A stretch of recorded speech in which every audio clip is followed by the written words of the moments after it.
Bismillahirrahmanirrahim. Alhamdulillahirabbil alamin. Allahumma shalli wa sallim ala sayyidina Muhammadin miftahi babi rahmatillah adada ma fi ilmillah. Salatan wa salaman daimain bidawami mulkillah wa ala alihi wa sahbihi. Allahumma salli ala sayyidina Muhammadin salatan taftahu biha lana futuhal arifin wa tufaqihuna biha fid din wa ala alihi wa sahbihi. Assalamualaikum warahmatullahi wabarakatuh. Alhamdulillah, segala puji hanya milik Allah dan hanya untuk Allah, atas semua karunia Allah yang kita sadari maupun seringkali kita lupa tak mengerti, atas semua nikmat yang ada yang kita rasakan maupun yang kita abaikan, atas segala kebaikan Allah yang kita bisa saksikan maupun kita sama sekali nggak pernah paham. Alhamdulillah, termasuk diantaranya alhamdulillah bisa duduk bersama di masjid ini. Ini nikmat yang luar biasa. Untuk siapa? Untuk saya pribadi khususnya, dan antum untuk diri antum masing-masing.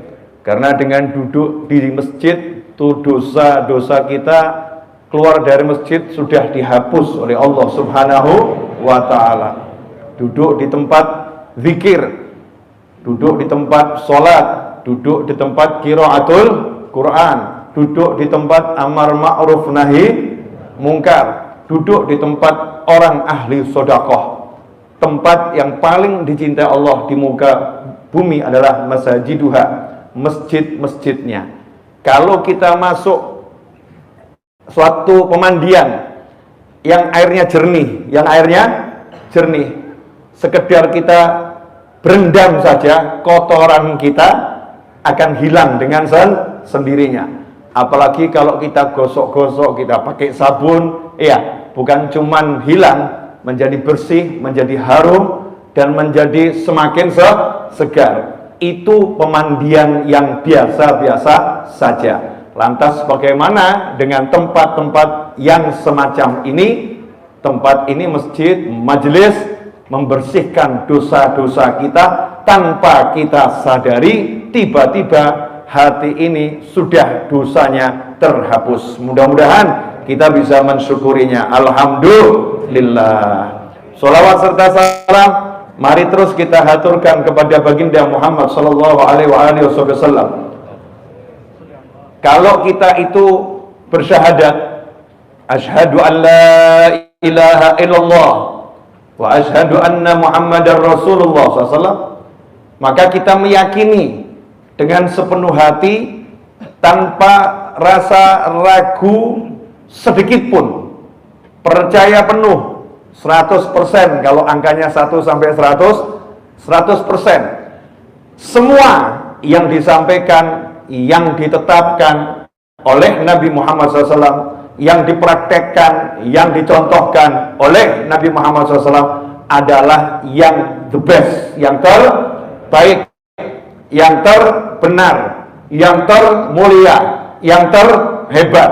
Tidak ada yang bisa menyamai kedekatan kemuliaan Rasulullah SAW, siapapun itu, dan tidak ada yang bisa menyamai kehebatan Nabi Muhammad sallallahu alaihi wasallam. Ya, karena beliau adalah ciptaan Allah yang paling dimuliakan Allah, yang paling hebat, dan Allah letakkan di akhir sebelum kiamat tiba untuk menyempurnakan semua perbuatan-perbuatan kita yang mulia agar menjadi semakin mulia. Nah, kalau udah yakin seperti itu, maka hidup ini enak. Tidak ada rumah tangga yang lebih hebat dari rumah tangga Nabi Muhammad SAW. Gak ada cara bisnis yang lebih hebat dari cara bisnis Nabi Muhammad SAW. Tidak ada cara hidup bermasyarakat, bergaul yang lebih top dari cara bergaul Rasulnya Nabi Muhammad Shallallahu Alaihi Wasallam. Tidak ada cara tidur, tidak ada cara bangun tidur, tidak ada cara berjalan, tidak ada cara duduk, tidak ada cara bangun dari duduk, tidak ada cara apapun dalam kehidupan yang lebih hebat dari apa yang sudah dicontohkan langsung oleh Nabi Muhammad Shallallahu Alaihi Wasallam. Sampai-sampai Allahnya sendiri penciptanya yang membuat Nabi Muhammad Sallallahu Alaihi Wasallam mengatakan, laqad kana lakum fi Rasulillahi uswatun hasanah. Buat kalian semua, siapa? Liman kana yarjullah wal yawmal akhir. Orang-orang yang mengharapkan Allah dan hari akhir, sungguh lam sama qad. Sungguh pasti buat kalian semua dalam diri Nabi Muhammad SAW sudah ada uswah hasanah. Contoh yang the best. Ya, contoh yang the best, yang terbaik. Makanya jadi muslim gak usah bingung cara hidup. Jadi muslimah gak usah galau cara hidup. Kenapa? Semuanya sudah ada. Masalahnya mau belajar gak dari Nabi Muhammad SAW? Kadang-kadang kita belajar dari selain Nabi Muhammad SAW, khusyuk sekali. Nonton YouTube-nya khusyuk. Kalau ada training-training dari trainer-trainer, ya lihatnya Masya Allah. Cara senam yang terbaik dipelajari, cara ini yang terbaik dipelajari. Tapi begitu qala Rasulullah SAW, bersabda Nabi Muhammad SAW, langsung kita berpikir, wah ini sabda Nabi. Ya, ini urusannya akhirat ini. Wah beda ini. Sama motivator-motivator itu beda itu. Lain ini. Kalau udah bilang qala Rasulullah SAW, walaupun motivator bagus, walaupun trainer bagus, beliau SAW di atas semua itu. Dia di atas semua itu, dan tidak bisa dibandingkan, tidak ekor gitu ya, tidak bisa diperbandingkan. Bagaimana mau bandingkan emas dengan pasir misalnya? Enggak bisa. Mau bandingkan batu permata dengan batu kapur, yang enggak bisa. Karena Nabi Muhammad SAW adalah ciptaan Allah yang paling hebat, yang udah Allah utus, wa ma arsalnaka illa rahmatan lil alamin. Nah, salah satunya ini yang ingin saya sampaikan. Makanya saya ngomong gitu dulu. Ini biar semua sadar kalau sudah bicara atas nama Nabi SAW itu jangan pakai mikir, nah, itu katanya motivator lewat saudara-saudara. Katanya dokter, dengan segala hormat, dokter ilmunya hebat, tapi buat kita umat Nabi Muhammad SAW nanti dulu. Buat kita Rasulullah yang nomor satu. Katanya pakar oke, kita dengarkan. Tapi buat kita yang paling kita dengarkan adalah katanya Nabi Muhammad Sallallahu Alaihi Wasallam. Kalau ada yang bertentangan ucapan Nabi sama pendapat pakar, jawaban kita, pakarnya nggak salah, tapi mungkin belum tahu yang lebih benar. Pakarnya nggak salah. Dzalika mablaghuhum minal ilm. Memang tingkat ilmunya baru sampai di situ. Apa yang dari Rasul itu yang pasti benar, karena bukan teori, tapi merupakan wahyu ilahi yang tidak bisa dibantah dengan teorinya orang terpandai di dunia sekalipun. Kalau berhadapan dengan sabda-sabda Nabi Muhammad SAW, maka yang lain kita hargai, tapi mohon maaf, aku pilih pendapat Nabiku. Itu harusnya jiwa seorang muslim. Termasuk ini bulan Rajab nih.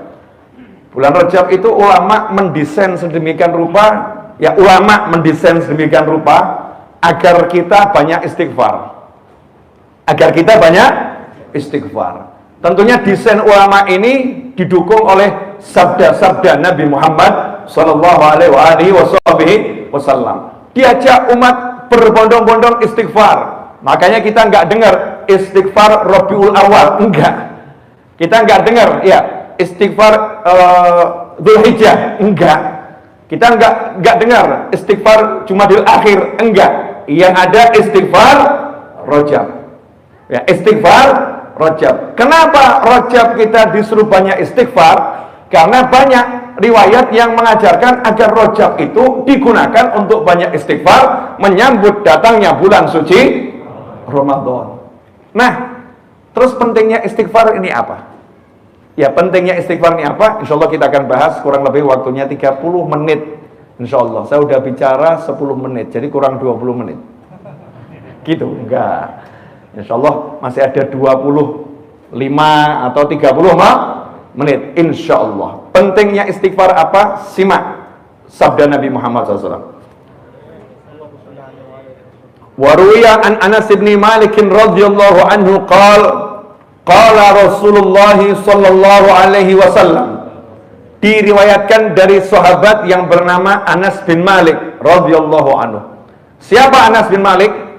Nah, kita harus tahu dulu nih profil Anas bin Malik biar pede gitu ya. Siapa sih dia? Ya, siapa sih beliau? Anas bin Malik ini adalah anak yang oleh ibunya dihadiahkan kepada Nabi Muhammad SAW. Jadi ibunya Anas bin Malik itu bawa Anas bin Malik yang masih kecil, umur 10 tahun, menghadap Nabi Muhammad SAW sembari berkata, "Ya Rasulullah, ini sahabat-sahabat, sahabiah-sahabiah datang menghadap kepadamu, menyambutmu yang hijrah dari Mekah ke Madinah. Ada yang kasih ini, kasih itu, ada yang putranya buatkan mimbar, ya sesuai keahlian. Saya nggak punya apa-apa. Saya nggak punya apa-apa. Saya cuma punya anak. Yang satu ini, Anas bin Malik. Anak saya umur 10 tahun ini, saya hadiahkan kepadamu ya Rasulullah SAW, agar melayanimu seumur hidupnya." Masya Allah. Ada nih ibu-ibu yang mau hadiahkan anaknya kepada ulama. Ulamanya yang nolak. Ya, karena judulnya bukan menghadiahkan, tapi apa? Dititipkan. Beda. Hadiah itu the best. Hadiah itu yang terbaik. Kalau dititipkan kan beda ya. Titip gitu aja. Tapi kalau dihadiahkan, ini yang terbaik. Anas bin Malik anak yang sangat dicintai oleh ibunya, anak yang cerdas, anak yang pandai, anak yang luar biasa. Dihadiahkan kepada Nabi Muhammad SAW untuk menjadi pelayannya Nabi Muhammad SAW. Jadi sunnahnya sahabat itu adalah berlomba-lomba melayani Nabi Muhammad SAW. Nah, kalau kita turunkan sekarang, berlomba-lomba melayani para ulama. Al-ulama warathatul anbiya. Nah, berapa tahun Anas bin Malik itu melayani Nabi Muhammad SAW sampai wafatnya Rasulullah SAW? 10 tahun. Ya, 10 tahun. Dari umur 10 sampai umur 20. Hidup bersama Nabi Muhammad SAW. Lihat bagaimana caranya Nabi SAW makan.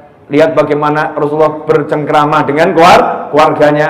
Lihat bagaimana Nabi SAW terima tamu. Bagaimana Rasul ketika ada tamu dari sini dari situ, cara menghadapinya seperti apa. Anas bin Malik radhiyallahu anhu. Salah satunya beliau ngasih kita informasi yang sangat mahal ini. Apa yang disampaikan Anas bin Malik ini sangat mahal. Ya, buat saya sangat berharga, mudah-mudahan buat antum semua juga sangat berharga. Ala adlukum ala da'ikum wa dawaikum. Kata Nabi Muhammad SAW, mau tidak kalian saya beritahu, saya tunjukkan. Ya, saya beritahu, saya tunjukkan penyakit kalian dan sekaligus obatnya. Ini kalau ada penyakit nggak ada obatnya repot ya. Masya Allah. Ya, seperti kemarin corona itu. Bingung obatnya, ya kita vaksin sebagai apa namanya, pencegahan, betul? Ya sekarang lagi ada yang lain-lain lah, pilek, flu, batuk, kan begitu ya. Namanya apa? Wallahu a'lam. Obatnya juga wallahu a'lam. Kan kurang seru. Tapi kalau ini pakar bicara, baginda Muhammad SAW bicara, saya akan beritahu penyakitmu dan sekaligus obatnya. Ini bagus. Kenapa? Jadi siapapun yang sakit bisa segera berobat. Siapapun yang sakit bisa segera berobat. Saya mau nanya, ini biar jelas maknanya harus dijawab dulu pertanyaan saya. Saya bertanya kepada kaum mayoritas yang minoritas di masjid ini. Ibu-ibu. Ibu-ibu itu kan kaum mayoritas, tapi di masjid ini minoritas. Iya. Bu, boleh nanya, Bu? Ibu, boleh nanya, ibu kalau tangannya lagi sakit, terus harus buat sambel. Tangannya lagi sakit, kalau kena air perih, ya kena jeruk perih, kena lombok perih, ibu harus buat sambel. Enak enggak, Bu? Enggak enak. Kenapa enggak enak? Oh, sakit. Jadi sakit itu enggak enak. Satu. Yang kedua, Bu, kalau ibu lagi sakit perut, sakit perut, datang ke pesta perkawinan paling heboh sedunia. Enak nggak, Bu? Loh, kenapa? Kan pestanya terheboh sedunia. Karena sakit perut. Jadi yang salah siapa? Pestanya atau perutnya? Perut nggak salah. Sakitnya yang salah. Betul begitu ya? Wah, perut nggak enak ini. Lagi, Bu, satu lagi. Ibu punya suami tertampan di Bintaro. Wah, ini mulai nih, pria-pria Bintaro mulai yang menyombongkan diri. Kelihatannya saya itu ya. Mulai semua unjuk diri. Ibu punya suami pria tertampan di Bintaro. Masalahnya ibu sakit mata. Masalahnya ibu sakit mata. Bisa nggak menikmati ketampanan suaminya? Ya kira-kira toh, kata orang suami saya tampan, kata orang. Jadi yang menikmati siapa? Oh, yang beruntung ibu. Orang lain cuma bisa menikmati, ibu bisa merasakan. Kan beda ya, beda kelas. Ibu bisa melayani. Haram untuk mereka, halal untuk ibu. Kan begitu. Jadi ketika mata ini sakit, yang indah pun nggak terasa indah, yang enak nggak terasa enak. Makanya informasi dari Nabi Muhammad SAW yang merupakan wahyu ilahi ini penting untuk kita pahami. Kalau sekarang hidup rasanya nggak enak, bukan hidupnya yang salah. Jangan pernah menyalahkan kehidupan. Kenapa zaman ini begini? Kenapa begini? Zaman boleh begitu, tapi aku nggak boleh seperti itu, kan begitu. Shallu ala Nabi. Allahumma shalli alaihi. Jelas ya. Jadi kalau hidupnya nggak enak, rumah tangga rasanya nggak enak, di kantor nggak enak, kerja nggak enak, ini yang salah siapa? Ya kita. Saya berarti lagi sakit. Karena orang kalau sehat akan merasakan semuanya jadi enak. Tempe bosok. Buat orang yang enak lidahnya, judulnya tempe gembus. Betul.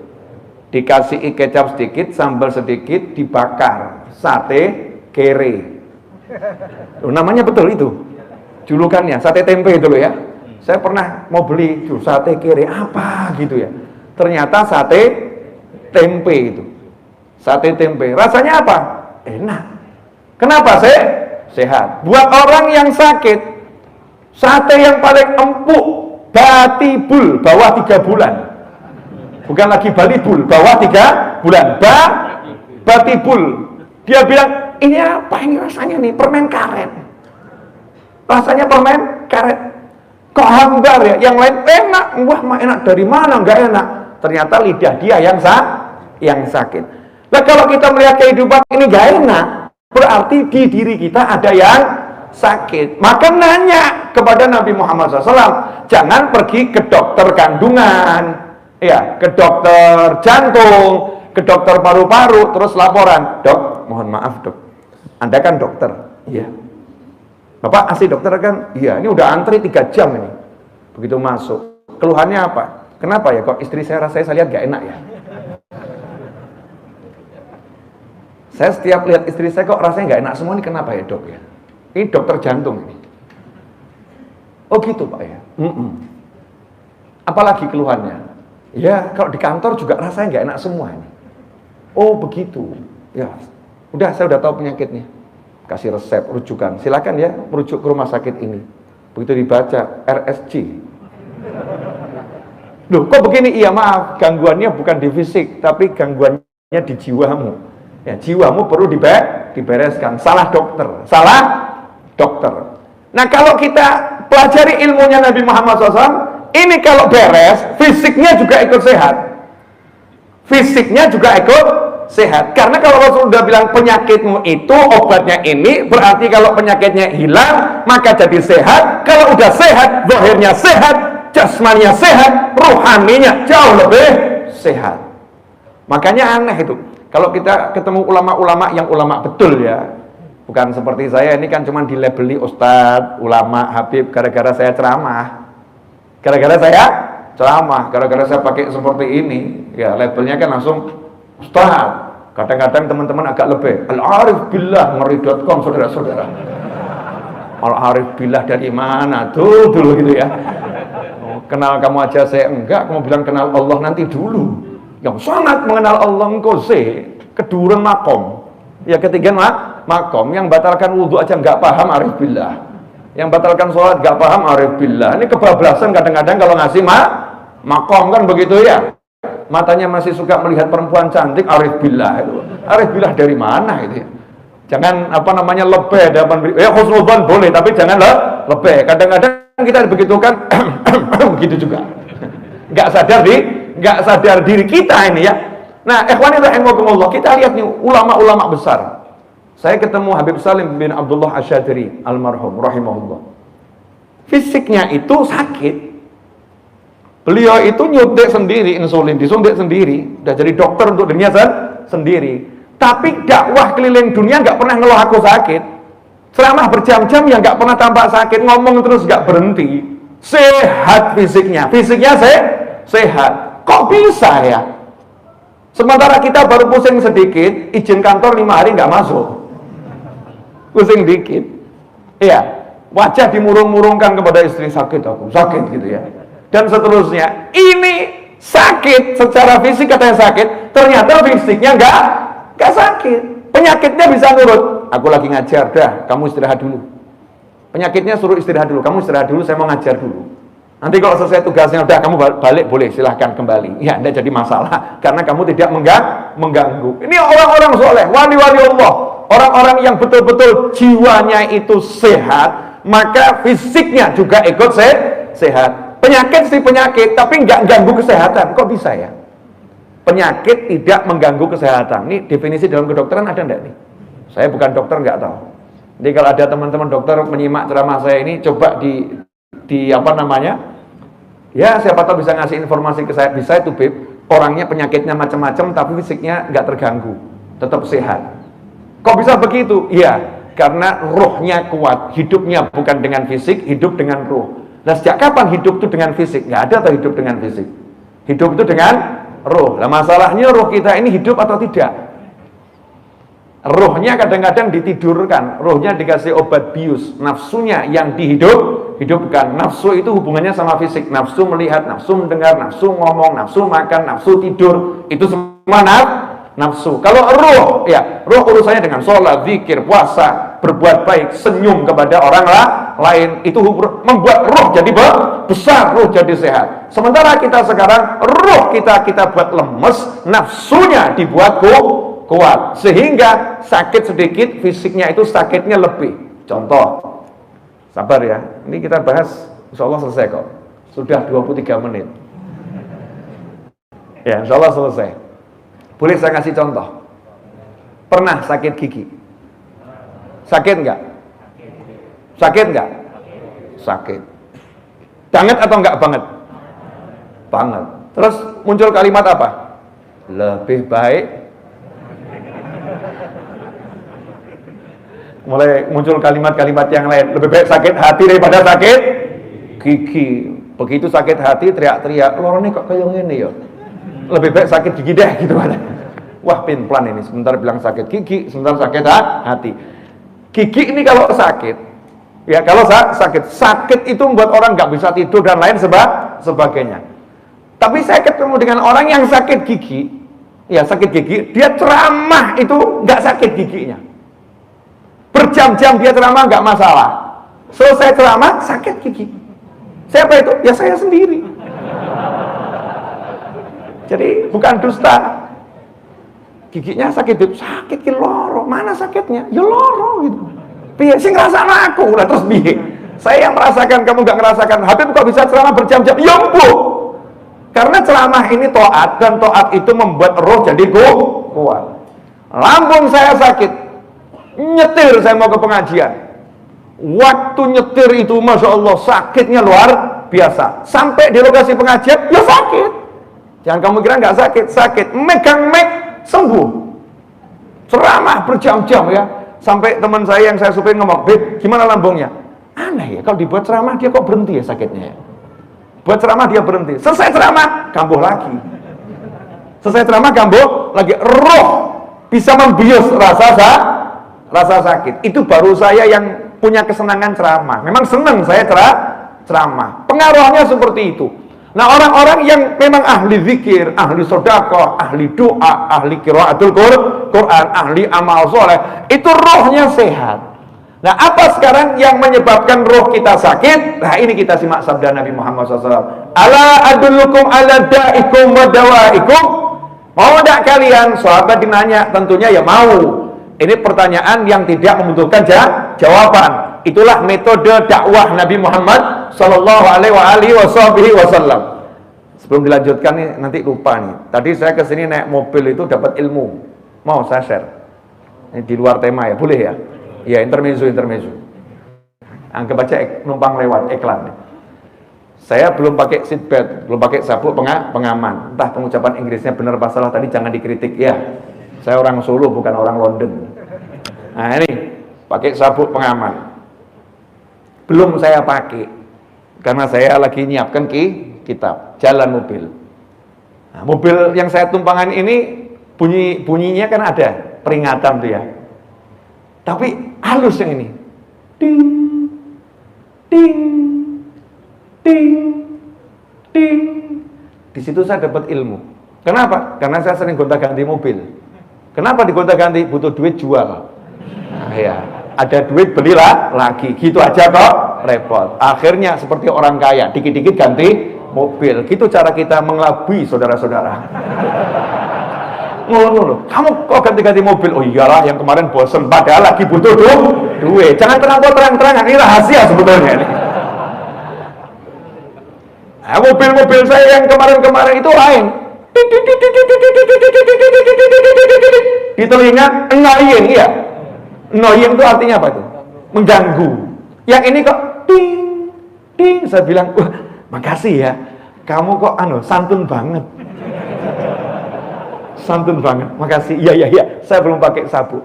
Di situ langsung saya maklum. Oh, jadi gini ya. Ini ya mobilnya lagi nahi mungkar. Amar ma'ruf nahi mungkar. Ngingetkan pakai sabuk. Kalau enggak hati-hati, ketilang kamu nanti. Kalau enggak hati-hati, kamu nanti bisa kalau ada ngerem dadak jelungup ke depan. Naudzubillah min dzalik, kalau kecelakaan resikonya tinggi. Tapi cara mobil ngingetkan dah ting ting. Orang seperti saya cocok sama model begini. Ajib. Ayo, nurut aku nurut. Betul kan ya? Wah, ada lagi yang yang begitu model kenceng gitu ya. Nah, orang seperti jenengan mungkin layaknya dibegitukan. Mungkin gitu ya. Langsung pakai, ini langsung pakai. Di sini ada pelajaran. Kadang-kadang kita mendengar khotib yang nahi mungkar ngomongnya kenceng keras, yaitu seperti mobil tadi yang memang harus model begitu. Karena ada orang-orang yang tidak dibegitukan nggak pakai sabuk. Ya, tapi saya lebih cocok, saya loh ya. Mudah-mudahan antum juga sama. Nah, cocok sama mobil yang ting ting ting enak. Artinya dua perusahaan mobil ini nggak ada yang salah, karena dua-duanya pengen menyelamatkan penumpang. Betul gitu ya? Pengen menyelamatkan penumpang. Karena itu jangan pernah engkau komentari ulama yang nahi mungkar tidak sesuai dengan pribadimu. Kamu komentari fulan begini. Mobil saja kamu tidak komentar, kenapa ulama kamu komentari? Iya, masuk. Ayo jujur, masuk kan? Masuk. Udah, yang penting sabuknya dipakai. Enggak dipakai juga enggak jadi masalah. Paling nanti kena tilang kalau bukan kecelakaan. Kalau kecelakaan kan masalah ya. Naudzubillah min dzalik. Jelas semuanya? Udah, tadi mau ngajar apa saya?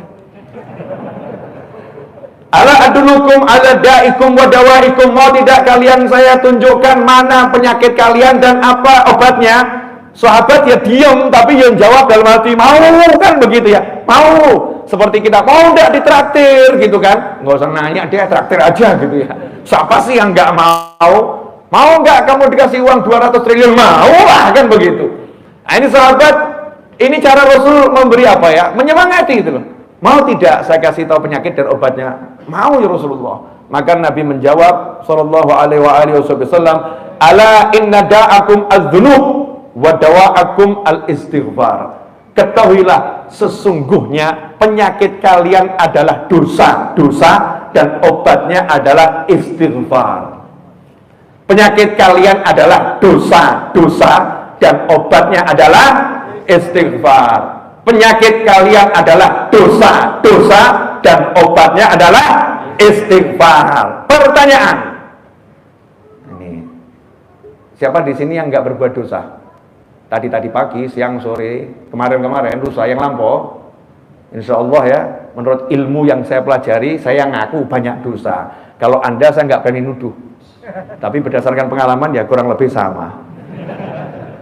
Ya kurang lebih sama. Nah, dosa ini berefek. Kalau kamu pemirsa dimanapun antum berada nggak percaya ada efek dosa, nah kamu kok percaya efek COVID-19 sampai pakai masker bisa nular, bisa nimbulkan penyakit, kan barang nggak kelihatan itu ya. Oh ya, karena buktinya ada. Ini bukti apa lagi yang kamu butuhkan kalau udah Nabi yang bilang? Kalau udah Rasul utusannya Allah yang bilang. Kalau yang bilang Rasul berarti informasi valid langsung dari Tuhan, satu-satunya Tuhan, la ilaha illallah. Allah udah bilang lewat Nabi Muhammad SAW, penyakitmu dosa-dosa. Dan hebatnya Allah dikasih obatnya istighfar. Ya Allah, kok gampang men ya. Masya Allah. Lawan COVID kalau obatnya kok angel men. Susah cari obat COVID, betul ya? Orang sakit jantung obatnya susah, yang di kateter, yang ditiup, di balon, di ring, ya, operasi pakai apa itu namanya bypass dan lain sebagainya. Orang migrain tuh masya Allah tuh ibu-ibu tuh biasanya suka kena migrain ibu-ibu ya bu, betul ya bu ya? Gara-gara mikirin suaminya gitu kan, migrain nggak jelas itu. Masya Allah, migrain dikasih dokter ini nggak sembuh, obat ini nggak sembuh, kasih jurus senam model ini nggak sembuh, katanya ini diteliti semua nggak sembuh. Kok susah sih obatnya? Lah ini penyakit dosa, itu obatnya kok murah dan tidak perlu ke apotek, tidak perlu harus ke masjid, tidak perlu hadir pengajian. Kenapa? Karena ini penyakit bahaya, jadi obatnya harus bisa diminum dimanapun dan kapanpun. Asik ya? Penyakitnya dosa, obatnya istighfar. Nggak nunggu nanti ya, saya istighfar kalau pas MRBC ada kajian, saya mau istighfar di sana. Keburu nggak menikmati kehidupan orang sakit. Orang sakit. Oh, apalagi kalau Allah bilang begini, ya udah istighfarmu saya terima tahun depan ya, bulan Rajab tahun depan. Untuk yang bulan Rajab tahun ini close istighfar udah close order. Kira-kira gimana kita? Repot atau nggak repot? Repot. Tiap detik, tiap saat, dimanapun, kapanpun kamu istighfar, Allah Ta'ala ngampunin kamu. Selesai. Katanya, sebentar, jangan ngomong katanya. Ini, ya udah, saya tak ngutip katanya Nabi SAW menjelaskan kolak iblis. Loh, Nabi itu ya punya info valid tentang ucapan iblis. Kamu nggak tahu kan? Iblis itu berkata, Nabi paham. Ya, nih di sini nih. Rawahu Ahmad wal Hakim. Qala iblisu wa izzatika la abrahu ahwi ibadaka ma damat arwahuhum fi ajsadihim. Katanya iblis, Rasul bersabda SAW, iblis berkata, sumpah bawa nama Allah, demi kemuliaanmu, keagunganmu ya Allah. Masya Allah, ini iblis mengagungkan Allah loh. Wa izzatik, demi keagunganmu. Iblis aja ngakui keagungan Allah loh. Kita kok kurang yakin ya sama keagungan Allah ya. Iblisnya juga kaget manusia nih. Ya Allah Maha Agung, kok kurang percaya sama Allah. Iblis aja yang dilaknat percaya. Demi keagunganmu ya Allah, aku tidak akan pernah berhenti menyesatkan hamba-hambamu selama roh mereka masih berada di jasadnya. Selama mereka hidup, saya tidak akan pernah lelah menyesatkan mereka ya Allah, kata iblis. Maka Allah jawab, wa izzati wa jalali. Kamu tadi sumpah pakai kebesaranku, keagunganku. Dijawab sama Allah, wa izzati wa jalali, demi kemuliaanku, demi keagunganku, la azalu aghfiru lahum mastaghfaruni. Aku tidak akan pernah lelah berhenti mengampuni mereka selama mereka mau istighfar, minta ampun sama aku. Jadi stop katanya. Katanya Pak Fulan, istighfar saya nggak manfaat. Ya sudah, biar Pak Fulan begitu, Pak Novel begini. Tapi saya masih ngulangi dosa sakarepmu. Istighfar toh? Iya, yang ngulangi nanti kalau pas kamu matinya pas ngulangi ya naudzubillah min dzalik. Tapi pas kamu istighfar kamu terampuni. Kamu istighfar kamu terampuni. Berarti gampang ya Beb, saya ngomong angel sobo. Makanya baca itu Burdah ya. Di Burdah itu kan di akhir-akhir disebutkan la'alla bisa jadi rahmatnya Allah itu disiapkan untuk setiap orang sesuai dengan besar dosa yang akan dia lakukan. Wa rahmati sabaqat ghadabi, rahmatku mendahului amarahku. Artinya rahmatnya Allah bisa meredam amarahnya Allah, dan setiap orang yang berdosa itu sudah disiapkan rahmat sebesar dosanya. Artinya siapapun pendosanya jangan khawatir untuk minta sayangnya Allah, rahmatnya Allah, ampunannya Allah. Allah siapkan ampunan untuk kamu, mau ambil atau tidak. Cuman begitu, asik ya. Ini istighfar, astagfirullah, astagfirullah. Nah pertanyaan ini, selama ini kita mendengar kalimat ini, yang mau saya tanyakan, praktekmu mana? Praktek. Obat itu bukan cuma dibaca, obatnya ini. Resep itu bukan cuma dipajang di rumah, tempelkan di kamar, resepnya ini sembuh, enggak. Obat itu kalau ada resep dibeli, ditebus, kemudian diminum. Ini resep dari Nabi Muhammad SAW. Resep untuk penyakit dosamu adalah istighfar. Sayangnya habis sholat diajak istighfar sama imam 3 kali, bisu kebanyakan orang. Saya nggak ngomong semuanya, nanti tersinggung.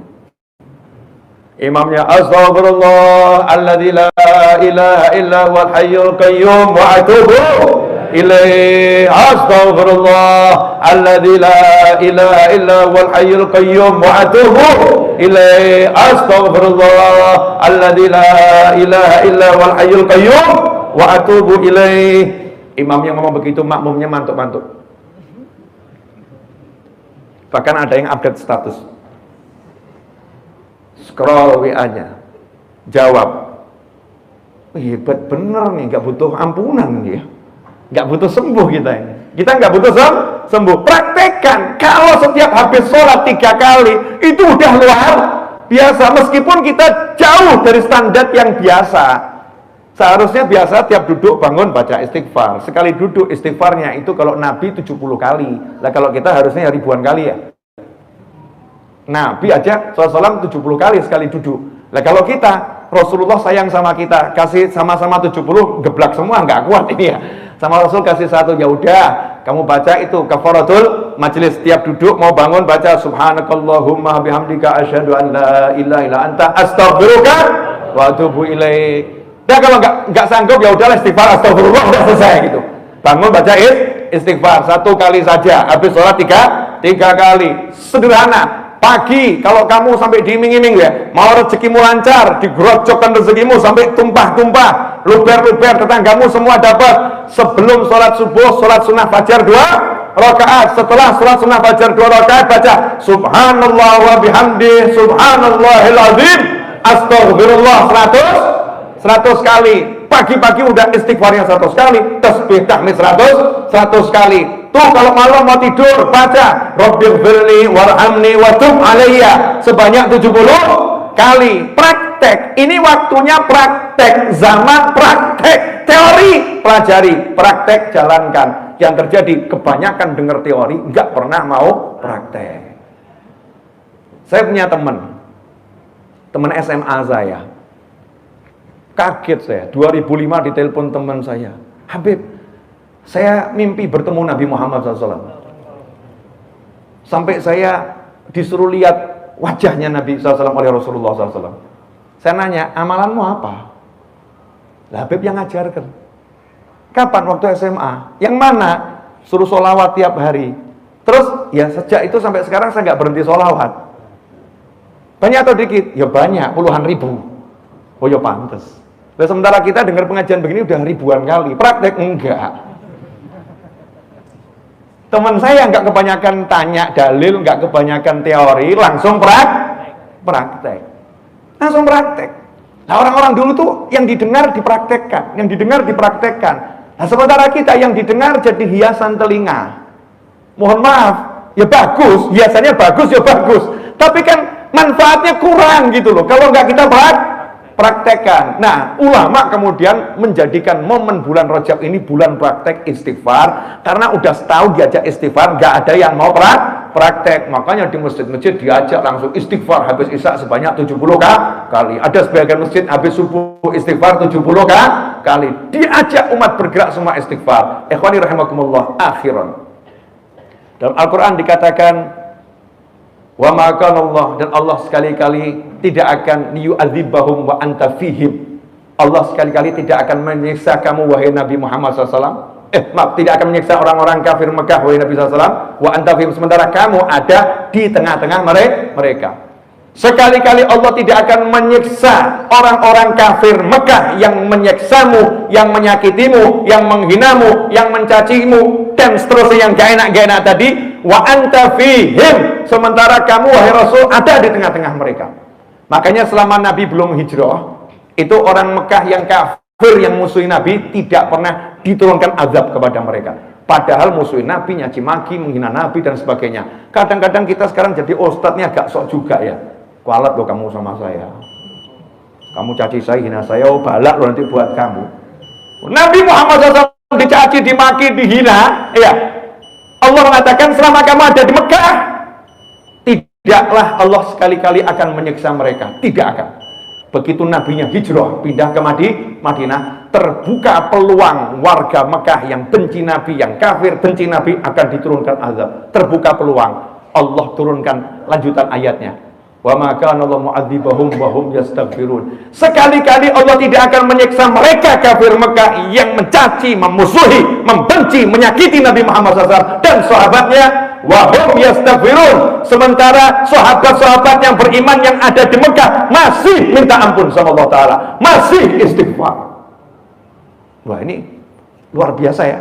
Kalau nabinya nggak usah istighfar, Nabi SAW ada saja di Mekah, satu Mekah aman, muslim kafir aman semua. Nabinya pergi, sahabat butuh sahabat istighfar. Sahabat istighfar, muslimnya yang ada aman, kafirnya yang benci juga aman. Kafir benci loh ini ya, kafir harbi benci itu juga aman. Kenapa? Ada sahabat yang istighfar. Nah kalau sahabat istighfar yang kafir yang benci dapat ditunda azabnya sama Allah Ta'ala di muka bumi, lantas bagaimana pendapatmu dengan muslim yang berbuat dosa? Aman tentunya aman. Tolong nih jangan di-share ya, bahaya soalnya, bahaya.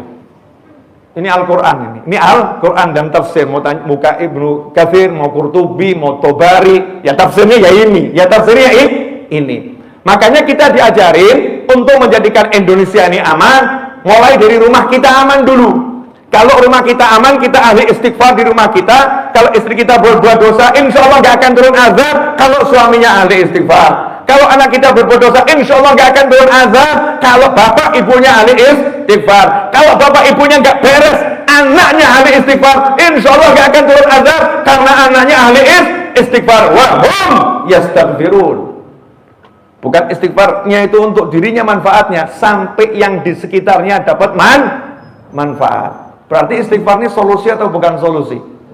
Solusi. Nah ayo sekarang kita jadikan Indonesia beristighfar. Rejab ini ya, Indonesia beristighfar. Kemakan, gaungkan masjid, musola, langgar, surah, majelis, kantor, gaungkan istighfar. Biar apa? Biar Allah yang mau marah teredam amarahnya Allah, nggak jadi marah. Mari kita tutup kajian ini. 44 menit sudah saya berbicara. Mari kita tutup dengan praktek langsung. Setuju enggak?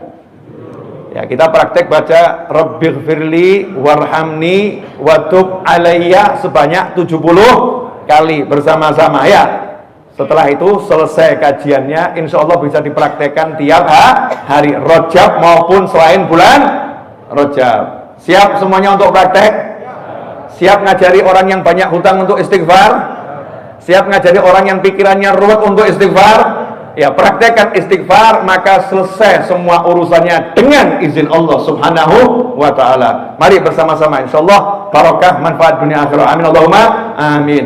Rabbighfirli warhamni wa tub alaihi. Rabbighfirli warhamni wa tub alaihi. Rabbighfirli warhamni wa tub alaihi. Rabbighfirli warhamni wa tub alaihi. رب اغفر لي وارحمني وتب علي رب اغفر لي وارحمني وتب علي رب اغفر لي وارحمني وتب علي رب اغفر لي وارحمني وتب علي رب اغفر لي وارحمني وتب علي رب اغفر لي وتب علي رب اغفر لي وارحمني وتب علي رب اغفر لي وارحمني وتب علي رب اغفر لي وارحمني وتب علي رب اغفر لي وتب علي رب اغفر لي وارحمني وتب علي رب اغفر لي وارحمني وتب علي رب اغفر لي وارحمني تب علي رب اغفر لي وارحمني وتب علي رب اغفر لي وارحمني وتب علي رب اغفر لي وتب علي رب اغفر لي وارحمني وتب علي رب اغفر لي وارحمني وتب علي رب اغفر لي تب علي رب اغفر لي وارحمني وتب علي رب اغفر لي وارحمني وتب علي رب اغفر لي تب علي رب اغفر لي وارحمني وتب علي رب اغفر لي وارحمني وتب علي رب اغفر لي وارحمني وتب علي وارحمني وتب علي رب اغفر لي وارحمني وتب علي رب اغفر لي وارحمني وتب علي رب اغفر لي تب علي رب اغفر لي وارحمني وتب علي رب اغفر لي وارحمني وتب علي رب اغفر لي وارحمني وتب علي رب اغفر لي تب علي رب اغفر لي وارحمني وتب علي رب اغفر لي وارحمني وتب علي رب اغفر لي وارحمني وتب علي وارحمني وتب علي رب اغفر لي وارحمني وتب علي رب اغفر لي وارحمني وتب علي رب اغفر لي وتب علي رب اغفر لي وارحمني وتب علي رب اغفر لي وارحمني وتب علي وارحمني وتب علي رب اغفر لي وارحمني وتب علي رب اغفر لي وارحمني وتب علي رب اغفر لي تب علي رب اغفر لي وارحمني وتب علي رب اغفر لي وارحمني وتب علي رب اغفر لي تب علي رب اغفر لي وارحمني وتب علي رب اغفر لي وارحمني وتب علي رب اغفر لي وارحمني وتب علي وارحمني وتب علي رب اغفر لي وارحمني وتب علي رب اغفر لي وارحمني وتب علي رب اغفر لي وارحمني رب اغفر لي وارحمني وتب علي رب اغفر لي وارحمني وتب علي رب اغفر لي وارحمني وتب علي وارحمني وتب علي رب اغفر لي وارحمني وتب علي رب اغفر لي وارحمني وتب علي رب اغفر لي وارحمني رب اغفر لي وارحمني وتب علي رب اغفر لي وارحمني وتب علي رب اغفر لي وارحمني وتب علي. بسم الله الرحمن الرحيم الحمد لله رب العالمين اللهم صل وسلم على سيدنا محمد وعلى آل سيدنا محمد. Allahumma ya Allah, ampunilah dosa-dosa kami ya Allah. Ampunilah dosa-dosa kami ya Allah. Ampunilah dosa-dosa kami ya Allah. Ampuni dosa-dosa kami ya Allah. Ampunilah dosa-dosa kami ya Allah. Ampuni dosa-dosa kami ya Allah. Ampuni dosa-dosa kami ya Allah. Ampuni dosa-dosa kami ya Allah. Ya Rabbana ighfir lana dzunubana. Ya Allah, ampuni dosa-dosa kami semua, terkhusus orang tua kami ya Allah. Ampunilah kedua orang tua kami ya Allah. Ampunilah kedua orang tua kami ya Allah. Panjangkan usia orang tua kami dalam kebaikan ya Allah. Panjangkan usia orang tua kami dalam kesehatan ya Allah. Panjangkan usia orang tua kami dalam kesehatan ya Allah. Panjangkan usia orang tua kami dalam kesehatan ya Allah. Panjangkan usia orang tua kami dalam ketaatan, dalam ketaatan kepadamu ya Rabb, dalam ketaatan kepada Rasulmu Muhammad sallallahu alaihi wasallam. Ya Allah, ampuni dosa-dosa kami kepada orang tua kami. Maafkan salah-salah kami kepada ayah bunda kami. Ya Arhamar Rahimin, Ya Arhamar Rahimin, Ya Arhamar Rahimin. Ya Allah, Ya Allah, Ya Sami Al-Fawz. Ya Allah yang maha mendengar orang-orang yang berbicara dengan lembut maupun berteriak. Ya Allah, kami berteriak memanggil namamu ya Allah. Tolong ampuni dosa-dosa kami kepada orang tua kami ya Allah. Ampuni dosa-dosa kami kepada ayah bunda kami ya Allah. Jadikan kami anak-anak yang berbakti ya Allah. Jadikan kami anak-anak yang saleh dan salihah ya Arhamar Rahimin. Tolong jadikan putra-putri kami orang-orang yang Engkau ridhai ya Allah. Jadikan putra-putri kami selamat dunia, selamat akhirat. Mulia dunia, mulia akhirat. Tentram dunia, tentram akhirat. Sukses dunia, sukses akhirat. Ya Arhamar Rahimin. Teruntuk yang menyaksikan tayangan ini, yang mendengar suara doa ini, yang mengaminkan doa ini, terkhusus yang berada di masjid ini, manusia maupun jin ya Arhamar Rahimin. Jadikan semuanya dalam ampunan-Mu ya Allah, dalam lindungan-Mu ya Allah, dalam rahmat-Mu ya Allah, saat ini dan sampai kapanpun nanti ya Allah. Terkhusus kami mohon kepadamu ya Allah, setelah usia panjang dalam semua kebaikan, kenikmatan, ketaatan, keridhaan nanti ya Allah, saat kami berhadapan dengan Israel alaihi salam, saat kami berhadapan dengan Israel alaihi salam ya Allah, tolong tunjukkan majlis ini di hadapan kami ya Allah, sehingga kami dengan mudah bisa mengucapkan la ilaha illallah Muhammadur Rasulullah SAW. Engkau akhiri usia kami dengan husnul khatimah. Engkau akhiri usia kami dengan husnul khatimah. Allahumma barik lana fi Rajab wa Sya'ban wa ballighna Ramadan. Allahumma barik lana fi Rajab wa Sya'ban wa ballighna Ramadan. Allahumma barik lana fi Rajab wa Sya'ban وبلغنا رمضان واكتبنا والحاضرين والناظرين والسامعين من الظافرين بليلة القدر في ذلك الشهر الكريم بجودك وكرمك وإحسانك وفضلك يا أكرم الأكرمين ويا أجود الأجودين ويا أرحم الراحمين. ربنا ظلمنا أنفسنا وإن لم تغفر لنا وترحمنا لنكونن من الخاسرين. فاغفر لنا ذنوبنا واستر عيوبنا برحمتك وجودك وكرمك وإحسانك يا أرحم الراحمين. ربنا آتنا في الدنيا حسنة وفي الآخرة حسنة وقنا عذاب النار. ربنا لا تزغ قلوبنا بعد إذ هديتنا وهب لنا من لدنك رحمة إنك أنت الوهاب.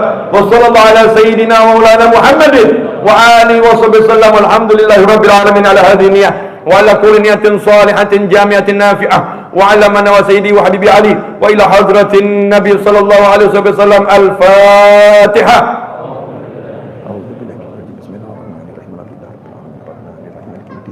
إياك نعبد وإياك نستعين اهدنا الصراط المستقيم صراط الذين أنعمت عليهم غير المغضوب عليهم ولا الضالين. Alhamdulillah, mudah-mudahan berkah manfaat ya. Nyambut bulan Rajab, jangan lupa setiap habis sholat baca Allahumma barik lana fi Rajab wa Sya'ban wa ballighna Ramadan. Mohon maaf atas segala kekurangan. Sekali lagi jazakumullah khairan pada takmir Masjid Raya Bintaro Jaya atas waktu dan kesempatannya. Insyaallah kita bisa terus ya bersama-sama berdakwah, mengajak diri pribadi dan orang lain untuk kenal Allah Subhanahu wa taala. Wabillahi taufiq wal hidayah. Wassallallahu ala sayyidina Muhammadin wa alihi wasallam. Walhamdulillahirabbil alamin. Wassalamualaikum warahmatullahi wabarakatuh. Sedikit info, setiap Jumat kedua dan keempat selama 3 hari di Masjid Ar-Raudhah Solo, Jumat, Sabtu, Ahad ya. Kedua dan keempat saya selenggarakan santri weekend. Karena pandemi ya pesertanya saya batasi 100 laki-laki, 100 wanita. Tinggal 3 hari, Jumat sore check-in, Ahad siang wajib check-out, kecuali yang mungkin keretanya baru ada malam dan lain sebagainya ya. Nah, semuanya gratis tanpa biaya. Setiap peserta akan mendapatkan kaos sebagai seragam, kemudian makan dijamin, minum dijamin, tempat tinggal tidur selama 3 hari dijamin, insya Allah nyaman. Tapi tiket ya beli sendiri-sendiri. Ya, tiket beli sendiri, yang penting nyampe di sana, insya Allah kami layani. Nah, siapa yang ingin ikut serta, silahkan cek di channel YouTube saya. Ya, itu sudah ada penjelasannya, harus WA kemana misalnya ya. Atau nanti tanya sama teman-teman saya, gimana cara daftarnya? Semua gratis, syaratnya usia 17 tahun ke atas dan sudah vaksin. Ya, sudah vaksin sesuai yang diaturkan oleh negara. Jika antum ingin ikut andil untuk kegiatan itu dan lainnya dalam bentuk apapun, maka bisa dicek di luar masjid, nanti ada teman-teman saya akan menjelaskan. Walafu minkum Terima kasih. Jazakumullah khairan. Wassalamualaikum warahmatullahi wabarakatuh.